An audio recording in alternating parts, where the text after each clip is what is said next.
that in 4 years' time, this will reduce the backlog. With this Justice Secretary, it is justice delayed and justice denied.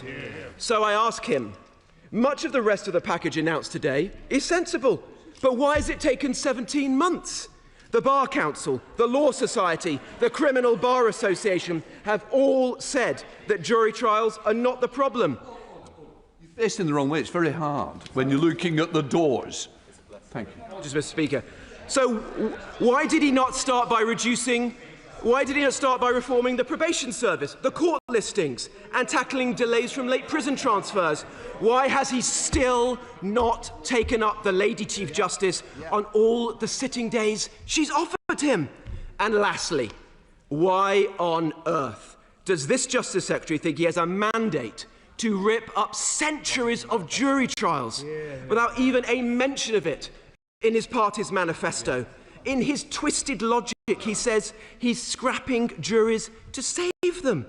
But be in no doubt, if the Justice Secretary gets away with this, is the beginning of the end of jury trials.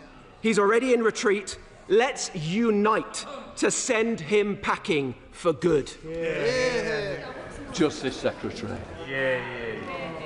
Well, I'm very grateful to the Shadow Justice Secretary, and I am a little surprised that in his tirade he never once mentioned victims.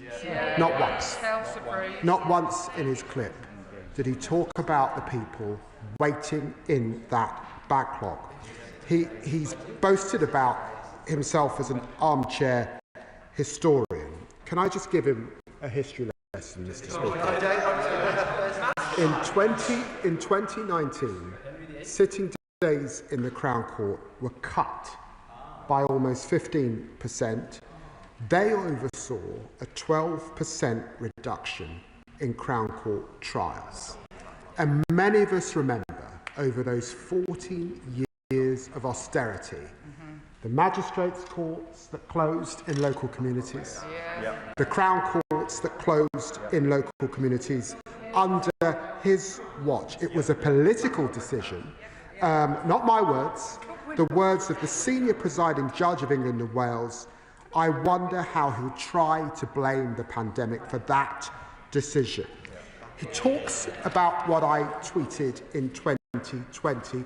We are saving and protecting jury trials. Jury trials will continue. He talks about trial by jury as if we live in the United States. 90% of criminal trials, 1.3 million, are done by our magistrate in this country, which has existed for 650 years, and we are going to grow our magistrates who we believe could do more. He talks about the Magna Carta. Yes, Article 9 establishes the jury trial, which we are proud of, and 39 establishes the jury trial, and it establishes a fair trial. But he knows too that Article 40 asks us not to delay justice, and that is the substance of this debate, and that is why we need reform. He knows too that the Conservatives took juries away from defamation cases in 2013. Back in 1933, we had juries sitting in civil cases. So, of course, we reform. We reform to meet the needs of the system. He knows also that because of DNA evidence, because of CCTV, for a whole raft of reasons, police arresting 10% more, we have a demand issue. We must meet that challenge, and we must ensure that we put the victim at the centre of our criminal justice system. That's who it's there for, and it's why he should have mentioned them. Andy Slaughter, Chair of the Justice Committee. Mr. Speaker, can I first recognise the commitment of the Lord Chancellor and the Minister of State in grasping the issue of the Crown Court backlog, which, as Sir Brian Leveson says, is a threat to our whole system of criminal justice. The criticism of these proposals from the opposition benches comes with no solution whatsoever. Can I also acknowledge his decision to stay within the limits proposed by Sir Brian for cases which in the future will be tried without a jury. Nonetheless, these are profound changes to the criminal justice system, which not only restrict the role of juries, but substantially extend the powers of magistrates and judges sitting alone. Will he therefore evaluate the effects of these changes to see whether they, along with other measures such as increased investment, bring down the backlog, and whether they do so fairly, without bias, and without increasing conviction rates or sentence length? And if they do not deliver on all these points, will he think again? Justice Secretary. Well, I'm very grateful to my right honourable friend for all of his work in these areas. And yes, I can commit to that evaluation, which is, of course, very important indeed. And it's right to say, too, that Sir Brian found in his report, or estimated that he suspected that there would be 20% faster, because, of course, it does take time for juries to deliberate, and without the necessary conveyance of information between barristers, the judge and the jury, he expects a system that's judge-led, or indeed that's magistrate-led, to be speedier.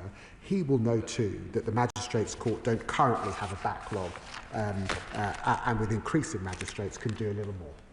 Jess Brownfield, the Liberal Democrat spokesperson. Thank you, Mr. Speaker. The announcement today of the government's plan to reduce the use of trial by jury would be an historic upheaval of our court system with profound consequences.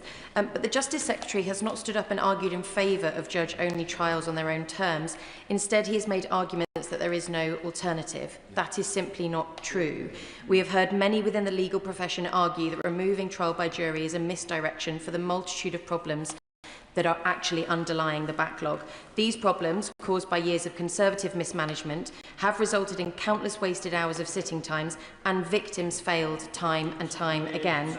Perhaps the defendant does not arrive in court due to the broken private contracts. There is no interpreter. Maybe the witness care unit forgets to tell witnesses to attend, or key evidence isn't served until the day of trial, so the defence has no time to consider it, or there's not enough court staff to manage the security on the door and the trial runs late, or our crumbling court infrastructure results in no running water, a broken lift, even flooded courtrooms. So we do need a real solution to tackle these issues which plague our justice system, but instead the Justice Secretary intends to remove a huge number of jury trials despite his own previous opposition, all while the Ministry of Justice capital budget is being cut by 3% in real terms every year. So while I absolutely welcome the £500 million investment in victims and witness support over 3 years, the total courts maintenance backlog is estimated at £1.3 billion. So can I ask the Justice Secretary, where is the investment to fix the collapsing infrastructure in the justice system? And will he consider reopening many of the Crown Courts closed under the Conservatives, including mine in Chichester? And as he confirmed to the media today, an entire jury's worth of prisoners have been released in error in recent weeks. Does the Secretary of State have confidence in his department to oversee such an extreme and radical reform when they're not even getting the basics right? Justice Secretary. I'm very grateful to the Right Honourable Lady.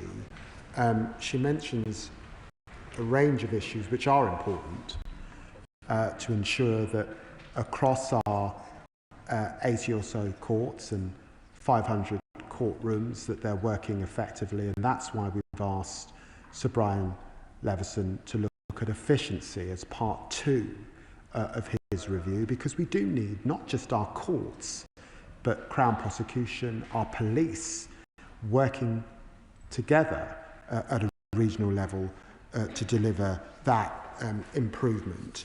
I would just say to her that when we're thinking about those either way cases, I do think it's legitimate for the government to take a view on, for example, whether a driving licence fraud or fly tipping or the theft of a bike requires a jury trial, which will last 2 days, let's say, or actually it can be dealt with by a magistrate or by a judge. And I know that she is committed to us bearing down and dealing with violence against women and girls. And it can't be right that if you're charged with an offence like the theft of a bicycle, theft from a vehicle, theft from an employee, that you can opt for a trial, and by necessity, that goes into the system and will delay a rape trial, a murder trial, or something else. That's the balance of decision that I've sought to make, and I think it's why the government has made the right decision, implemented Sir Brian's reforms. Dame Diana, Mother of the House. The entire House is concerned about victims, including attacks on women and girls. But the entire House is also concerned about the men and women who will undoubtedly suffer miscarriages of justice if the right to trial by jury is curtailed. And I would quote from a lawyer: "The right to trial by jury is an important factor in the delicate balance between the power of the state and the freedom of the individual. The further it is restricted, the greater the imbalance." That lawyer is our current Prime Minister. He wrote that in 1992. It was as true then as it is true today. How can the Chancellor stand up and propose a limitation of the right to trial by jury when he knows perfectly well the category of defendant who will suffer the ill effects of that? Justice Secretary. Can I say I'm very grateful to my right honourable friend, and I'm hugely grateful for her expertise in these areas.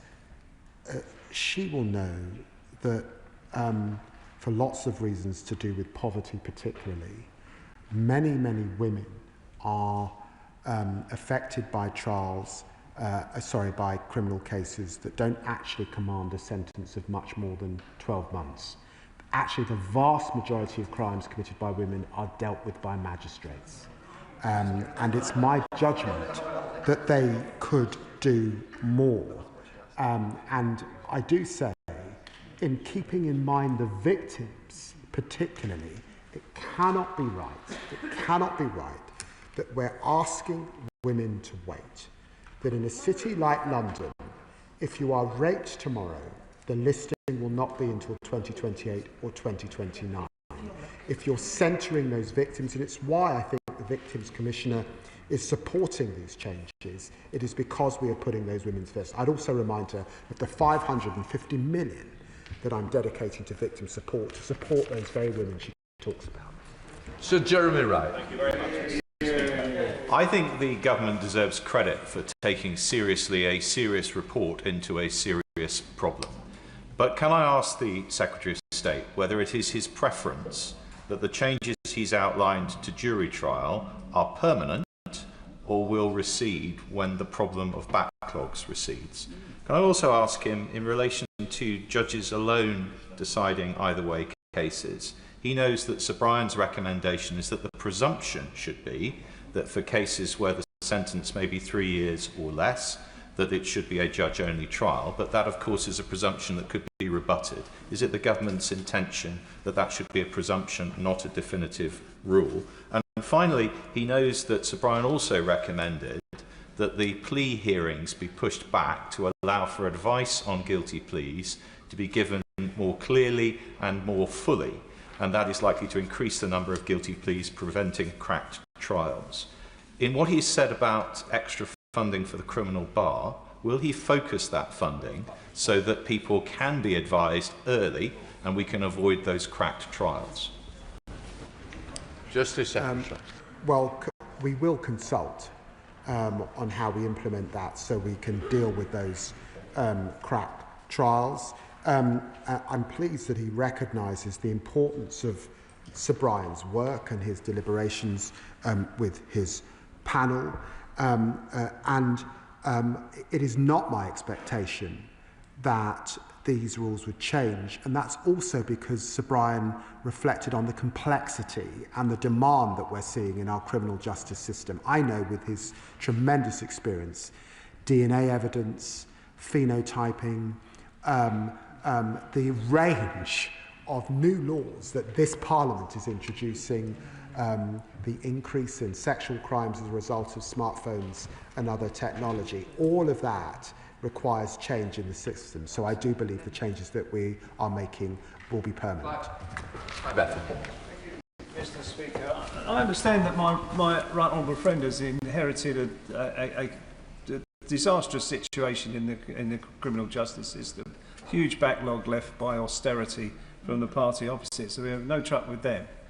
But does he fear, as I do, that restricting trial by jury will put a certain class of people in judgment over the rest of us, and that the check and balance on that is that jury can be drawn from amongst what we might include working class people, as I would describe them? Does he fear that we're going to create an us and them in the criminal justice system by taking away people's right to go to trial by jury? Justice Secretary. I do understand my honourable friend's anxiety, of course I do. But I would just remind him, Mr. Speaker, that the vast majority of these individuals will be tried by magistrates. And that historic system that we have is actually an aspect of that Article 39 Magna Carta right, which is being tried by your peers, because they are people that live in every neighbourhood in our country and volunteer their efforts very importantly. Sir David. The Secretary of State, when he took office, swore an oath of office. It reads, "I do swear that I will respect the rule of law, defend the independence of the judiciary, and discharge my duty to ensure the provision of resources for the efficient and effective support of the courts." Now, that last bit matters. Governments of his party, my party, and before they get too sanctimonious, the Liberal Democrats too, Oh, surely not. all starved the courts, all of them, from Blair to now. And what he has to do is put that right, because if he doesn't get sufficient extra sitting days, this problem will not be solved. And when I say sufficient extra, it's not 1,000, it's not even 5,000. It's an order of magnitude increase, because instead what he's doing is undermining a bulwark of our Constitution. In the words of Lord Denning, it's been the bulwark of our liberties for too long for any of us to seek to alter it. So why won't he go and have his argument with the Treasury and solve this problem properly? Justice Secretary. I do understand the spirit of what the right honourable gentleman is saying, and he's right. Our courts have been starved of funds for too long. But he knows, despite the extra investment that we're putting in and the investment that we got in the spending review, new courts at places like Blackpool, it will take a considerable time. And I say to him, when we've asked Sir Brian to reflect, and he is one of our most eminent judges, would it really be right to ask the victims to wait a decade until we fix the system? It can't be. For all of the reasons that he reflects on in his report, we have got to chuck everything at it. More investment, which we are doing, reform, which we are doing, modernisation, which we're doing. Which we got Dr. Stella Crease. Thank you, Mr. Speaker. Any of us who have supported a constituent who is in a rape trial will take no lectures from the benches opposite about how they managed our courts. There is clearly a challenge here. I think the worry for many of us is whether the Justice Secretary's own prescription is the solution, because as he points out, juries are involved in less than 3% of all criminal cases. So it is difficult to see how this measure, with all the challenges that it may bring for justice and fairness, particularly for some of our minority communities, will address that backlog. Lord Leveson himself pointed out increasing sitting days wouldn't be a solution unless we had the barristers as the solicitors. So can he make a guarantee that there will be the funding for the legal aid that is required to ensure that every defendant has decent representation? Justice Secretary. Well, I'm very grateful to the Honourable Lady, and I just remind her that we are increasing that uplift to barristers and their fees, 34 million.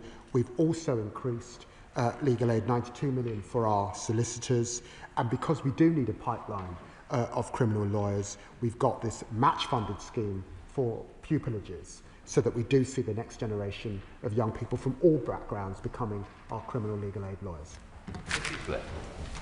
Speaker, juries are not the cause of the court backlog. If they were, we would not see similar extended delays in the magistrates' courts, which have a record backlog of 361,000 cases.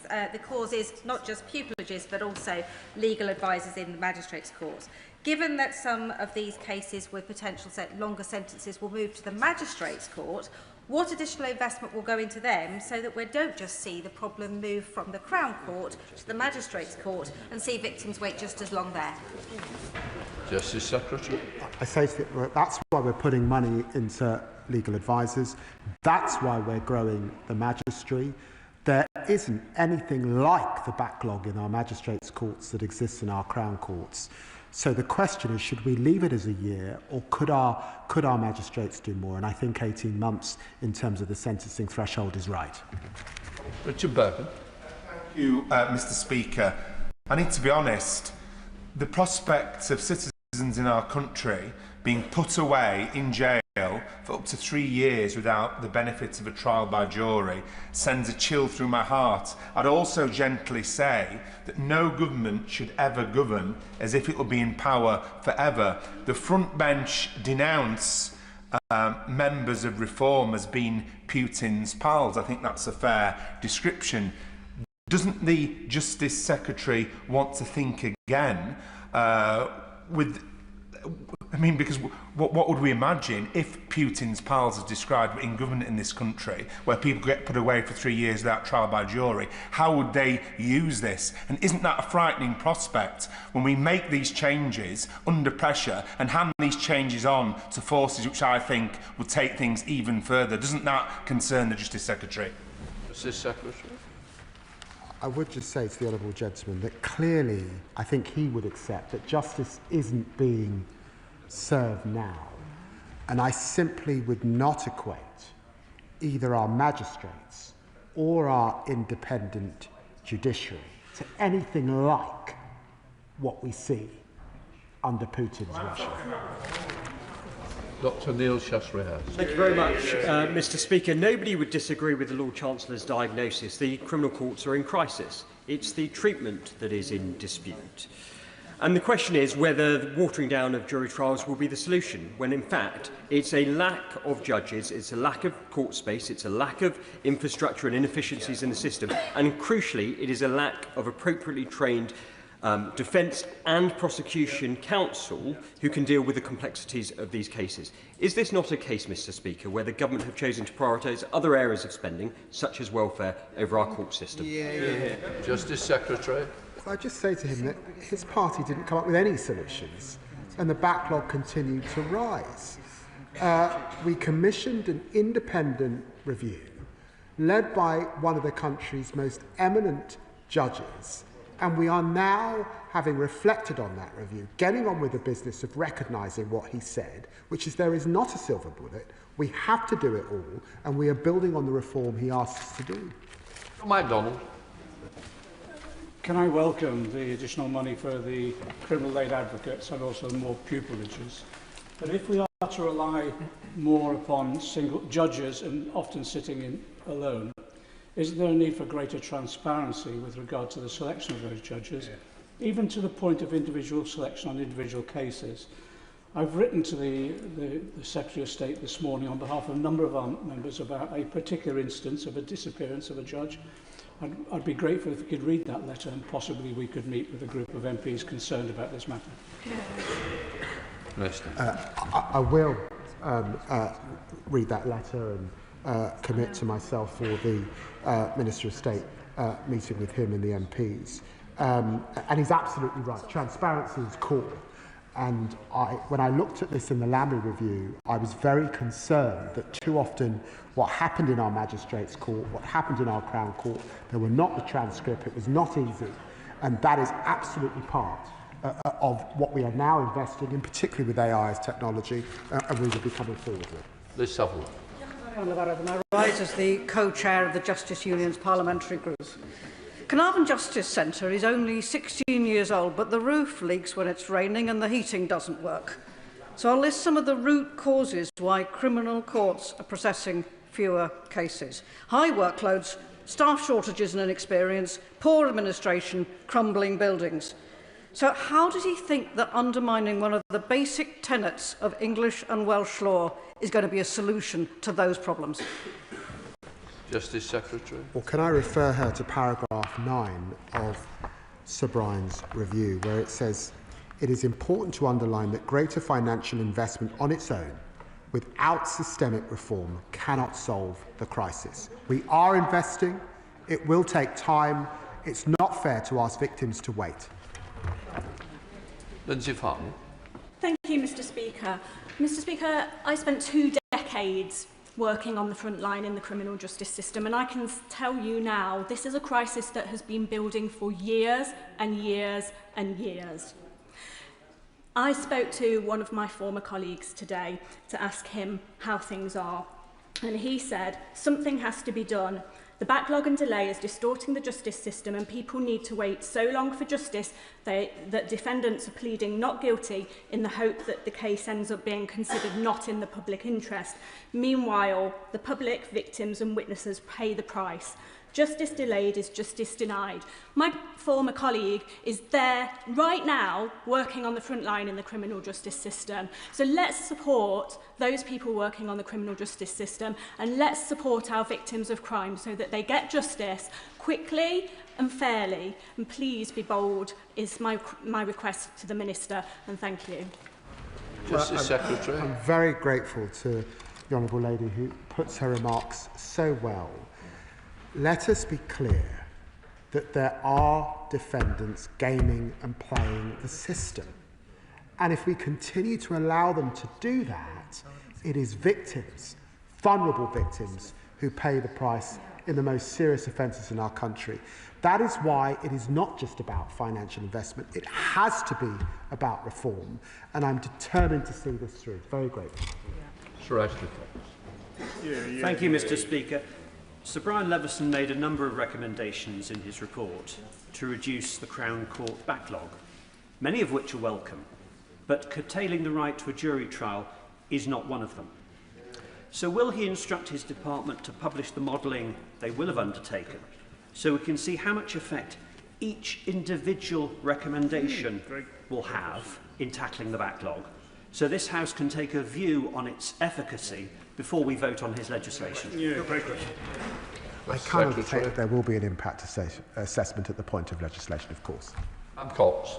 Thank you, Mr. Speaker. The governance of jury trials has changed quite considerably over time, dramatically so in the 19th century and again in the 1970s. In both cases, in order to enhance and improve public access to justice. Would the Lord Chancellor agree with me that if our traditions, including our legal traditions, are to endure, they need to adapt?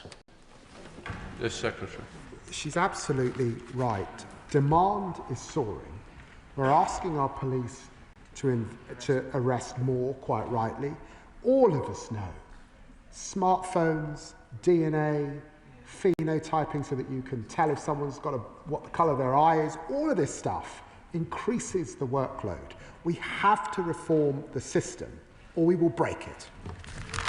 Ray Matthews.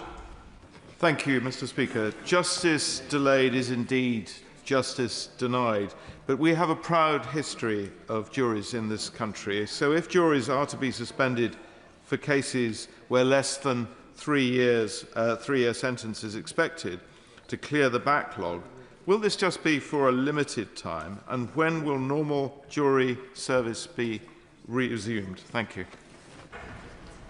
For the reason of complexity that Sir Brian sets out, and because actually passing legislation means that we can only see the numbers starting to fall, I think, by the next general election, no, this change has to be permanent. Andy Backnall. Mr. Speaker, given that the Bar Council has said it has seen no evidence that removing the right to elect a jury trial will significantly reduce the Crown Court backlog, and both the Bar Council and the Criminal Bar Association state that the real cause of delays is years of underfunding and reduced sitting days, can the Minister explain why the Government is pursuing the removal of jury trials without publishing any modelling to show that juries, rather than chronic under-resourcing, are responsible for backlogs. Will the Minister release the evidence base underpinning this proposed reform? Impact assessments after the reform is made will be too late. Justice Secretary.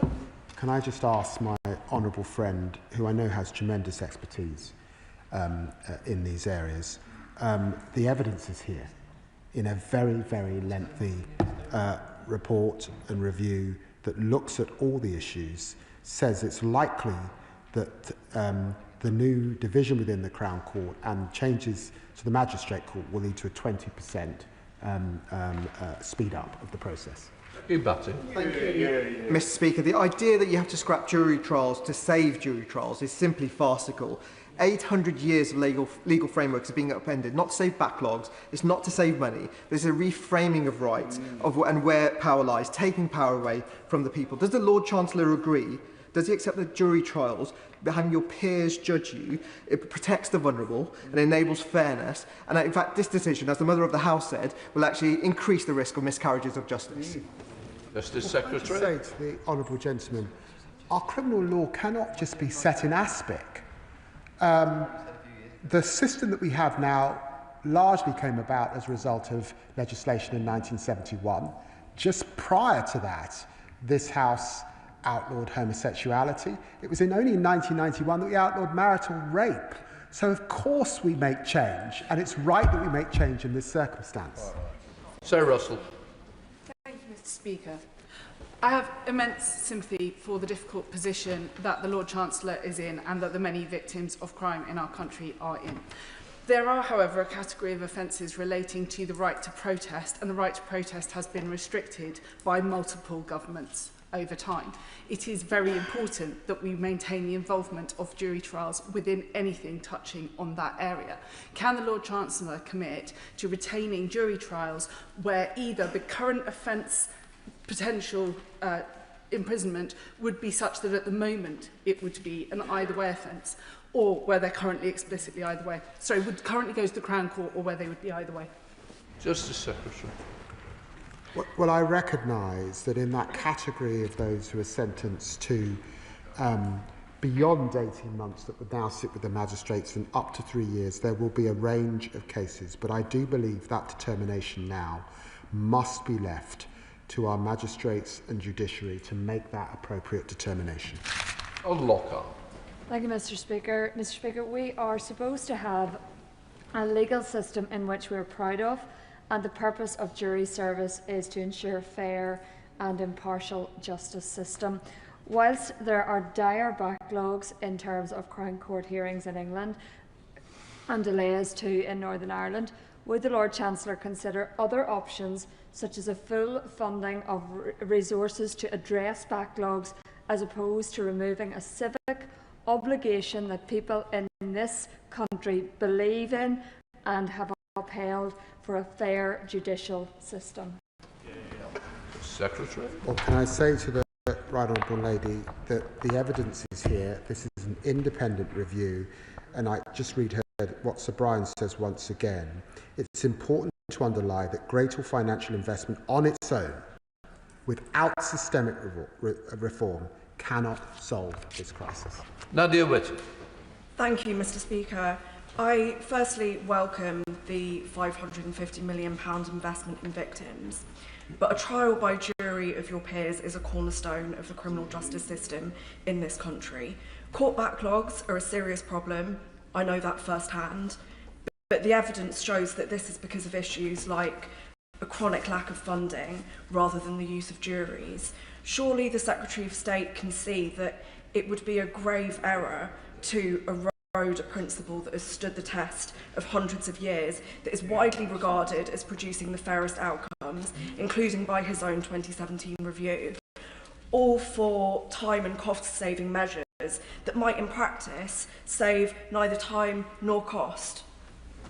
Justice Secretary. Well, I recognise the sincerity with which the honourable lady, my honourable friend, puts her remarks, but I would say to her that I really reflected on what Sir Brian said. There is no silver bullet here. I do not suggest that the changes we're making to threshold in relation to jury trial will fix this entire problem. It will take more investment, that's what we're doing. It will take modernisation, particularly in relation to transcript and audio, but it will also take reform. And we have reformed the criminal justice system in the past. We can do that again in a way that is fair and right for everybody. Mahendra. Thank you, Mr. Speaker. In the event a volunteer magistrate makes a mistake and jails someone for 2 years, now that person's automatic right to a rehearing is removed, can the Justice Secretary confirm whether he believes this is efficiency or just easier wrongful imprisonment? Justice Secretary. Of course you would get permission to appeal where the circumstances are legally correct. Of course you would. Render Jess. Mr. Speaker, I welcome the proposals being made to tackle the court backlogs and the delays, and the previous government did nothing to address this. But can the Secretary of State please confirm that this government will preserve the sanctity of jury trials, but the changes relate to only some of either way offences, which are considered to be less serious and can therefore be properly dealt with by magistrates who already deal with 90% of criminal cases? Justice Secretary. Yes, I can. Very grateful. And I'd want to confirm, for every victim of a crime, it's serious.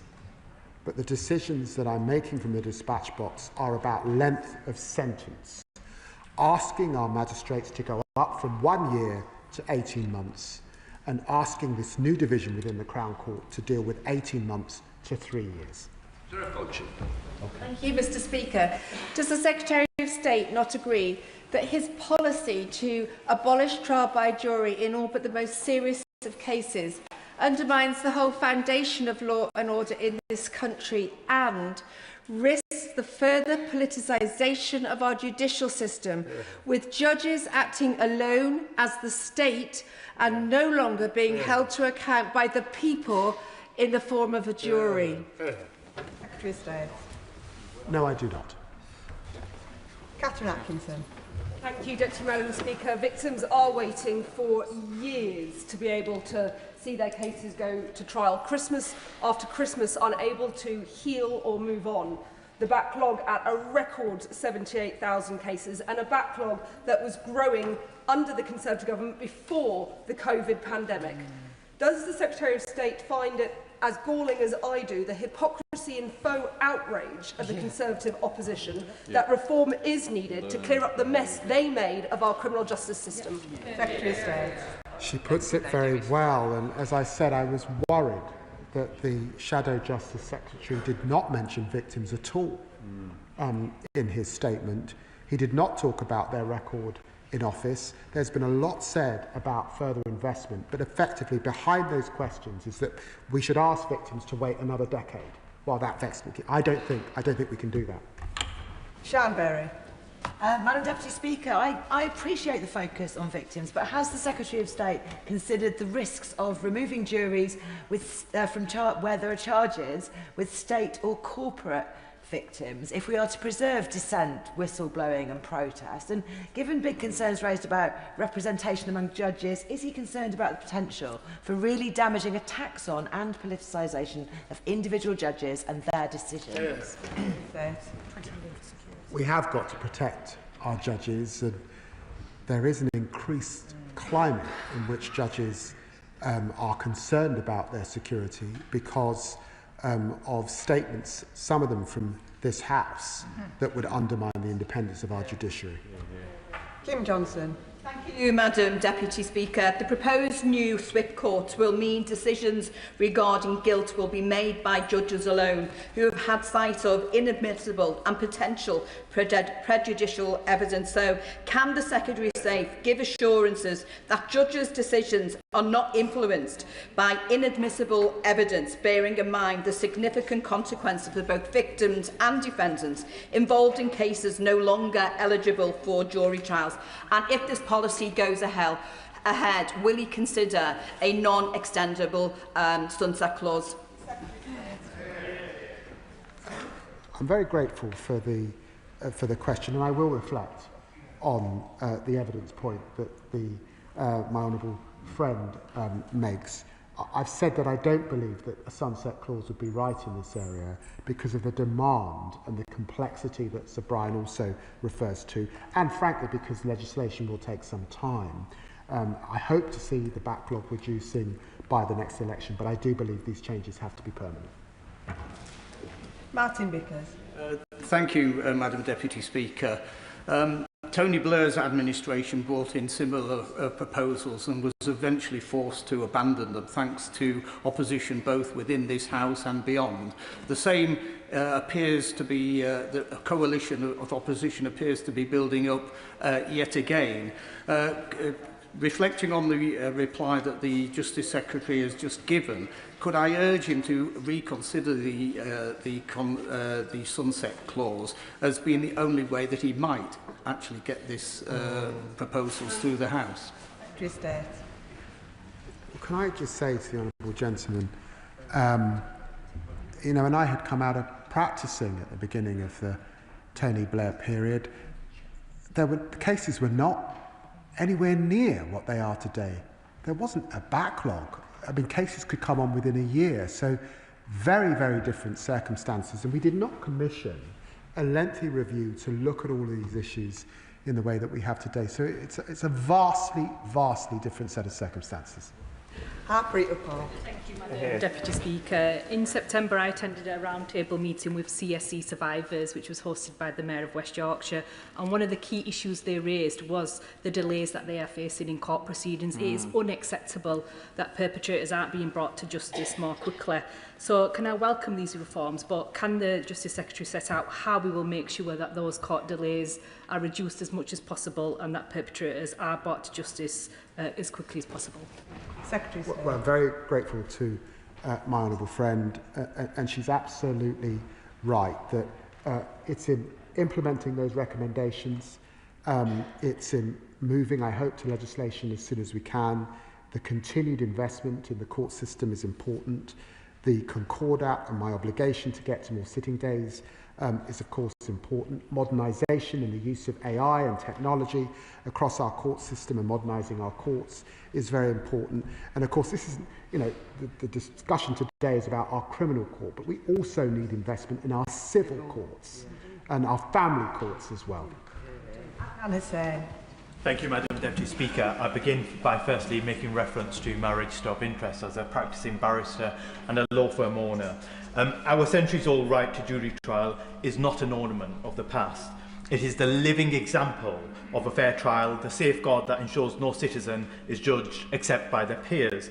It is the cornerstone of our legal heritage and the bedrock of public confidence in criminal justice. It must not be curtailed for administrative convenience. And let us be clear, curtailing jury trials won't cut the backlog. And if it does, it will simply shift that backlog straight back into the appeal courts. So why has the government chosen not to prioritise court capacity, judicial recruitment and proper case management reform, but instead chosen to curtail jury trials?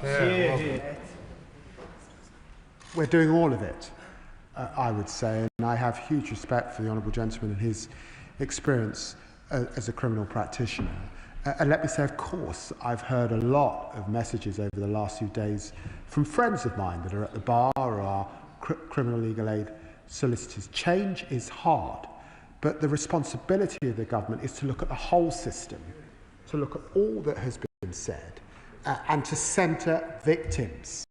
And I'm not hearing, really, from the Chamber, for those who oppose what we're doing, what else? What I am hearing is more money might fix this problem, Well, Sir Brian's been clear, investment alone will not fix this problem, and it's not acceptable to ask victims to wait another decade for that investment to kick in. Rachel Hopkins. Thank you, Madam Deputy Speaker. I welcome the government that the government will match fund criminal barrister pupilages and agree there should be a focus on opening up a career at the criminal bar to even more young people from across society, and I'd say from across socio-economic backgrounds. Can the Lord Chancellor set out what additional plans he has to make law a more accessible sector for young people of all backgrounds? Secretary of State. The day I was called to the bar back in the mid-1990s was a huge moment in my life, coming from a working class poorer background, raised by a single mother. And I'm deeply saddened that over the last few years, young people from all backgrounds have been put off becoming criminal legal aid solicitors, criminal legal aid barristers. We've got to do something about it. And that's why I've found the money, both to raise fees for our barristers and our lawyers in this area, but also to ensure that we've got the next generation of lawyers coming through. And I hope it doesn't get lost in some of the misconception about jury trials. Robertson. Thank you, Madam Deputy Speaker. The Justice Secretary blames the court backlog on reduction in funding by the previous government, yet he plans to reduce access to jury trials permanently. Isn't the truth of it he doesn't want to fund courts because his government has prioritised welfare for the few over justice for the many? No, absolutely not. We are implementing and building on the work of Sir Brian Leveson. We are determined to bring this down. It does take investment, it does take reform, it does take modernisation. Chris Vince. Thank you, Madam Deputy Speaker, and I thank the Lord Chancellor for his statement here today. Residents in my constituent Harlow are rightly concerned about the court backlog. Waiting 6 years for justice is not justice. Can the Lord Chancellor confirm that these changes they will bring down the court backlog, and can he reassure us that actually those major crimes that he spoke about will still face a trial by jury? Secretary of State. I can confirm that the jury system remains the cornerstone of our system and must do for obvious reasons. I do want to see the backlog coming down, but this is a mountain to climb, and that's why I've said I want to see reductions by the next general election. But the trend at the moment is upwards, and that's why we've got to throw everything at it if we're going to solve this problem. Will Foster.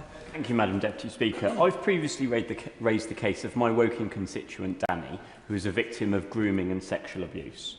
She is having to wait more than 6 years for justice.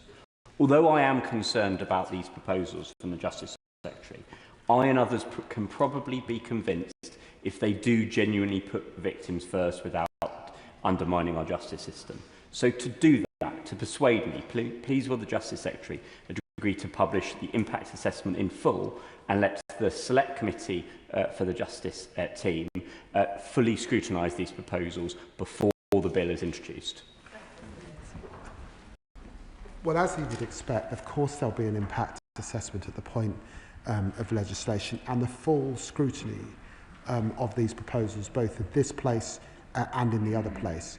I would just say to him, listen to victim voices today.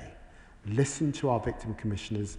Listen to those groups that support victims. They are supporting these proposals because they know that combined, not just unilaterally, but combined, they are the best attempt that we've got to recalibrate and bring the system back to where it should be. Robin Swan. Thank you very much, Madam Deputy Speaker.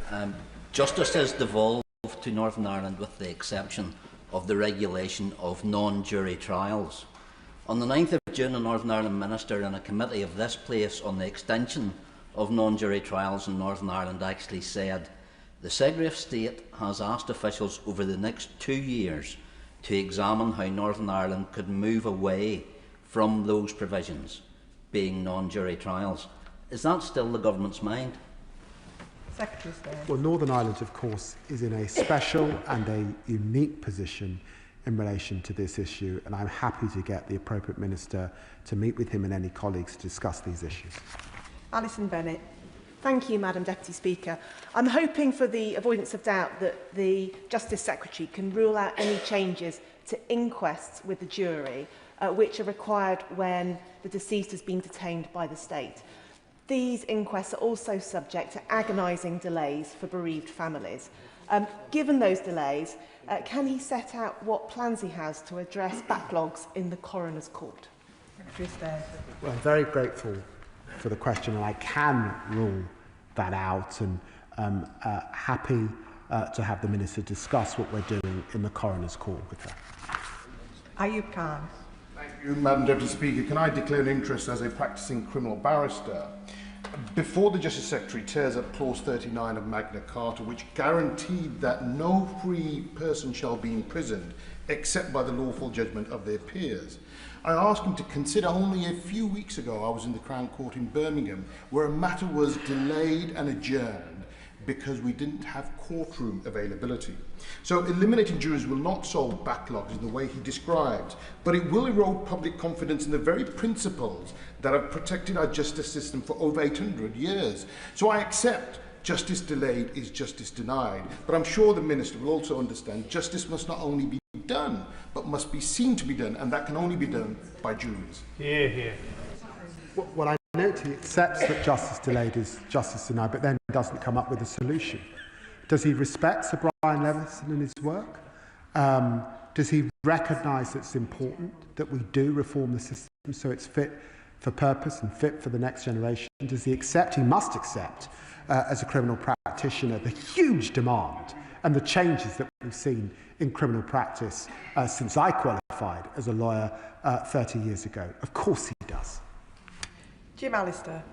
Madam Deputy Speaker, having spent my professional life practising in the criminal courts in Northern Ireland, where we have had both jury trials and non-jury trials to deal with terrorist offences, I must say to the Justice Secretary that whatever the intellectual capacity of a judge, they do not have the practical life experience collectively of 12 jurors. And it is that which brings superior credibility to a jury verdict. Yeah. So could I suggest to the Justice Secretary that to dissipate juries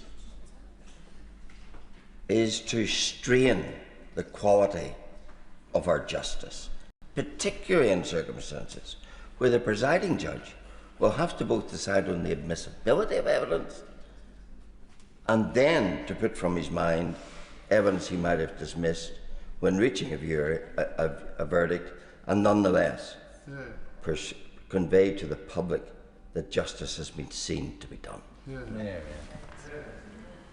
Well, I'm hugely respectful of the honourable gentleman's experience in these areas. We do ask our judges across a whole range of areas to make life-changing decisions. I'm the father of an adopted daughter.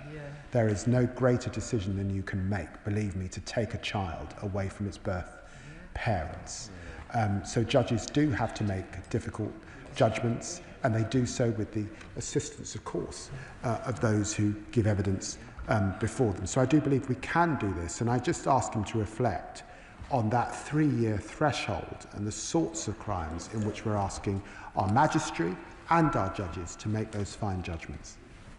Iqbal Mohammed. Thank you, Madam Deputy Speaker.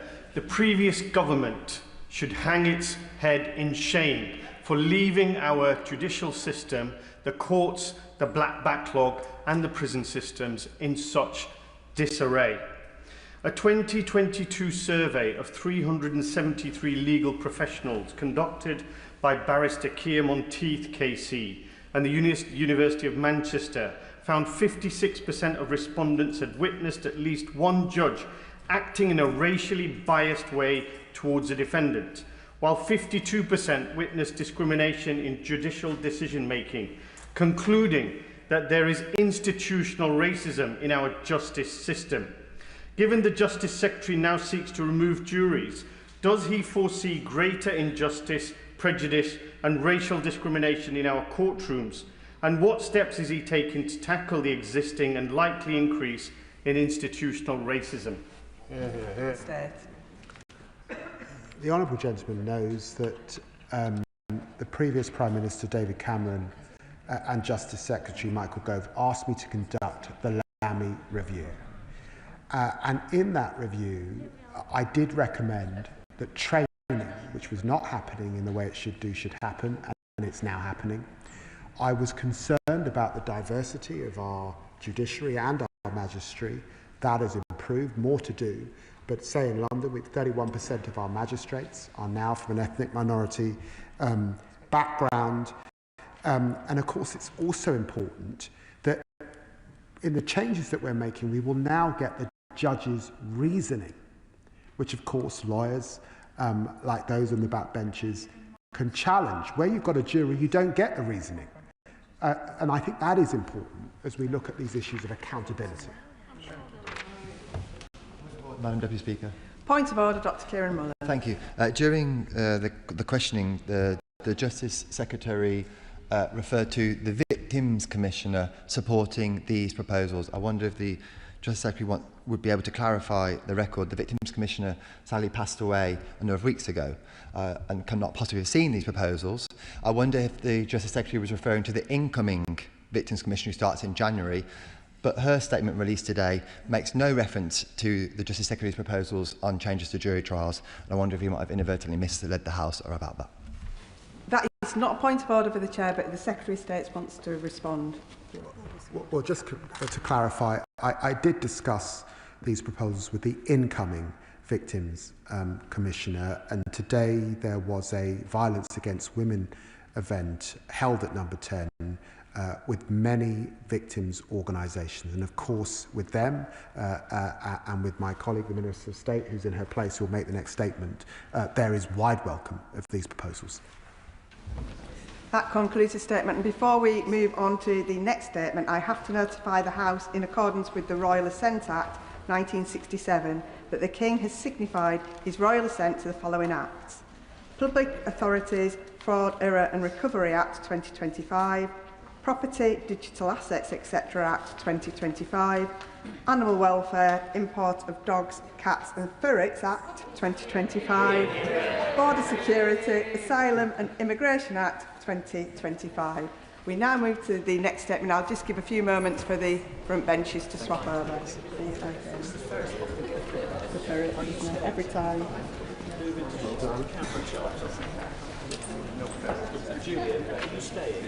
So, yeah.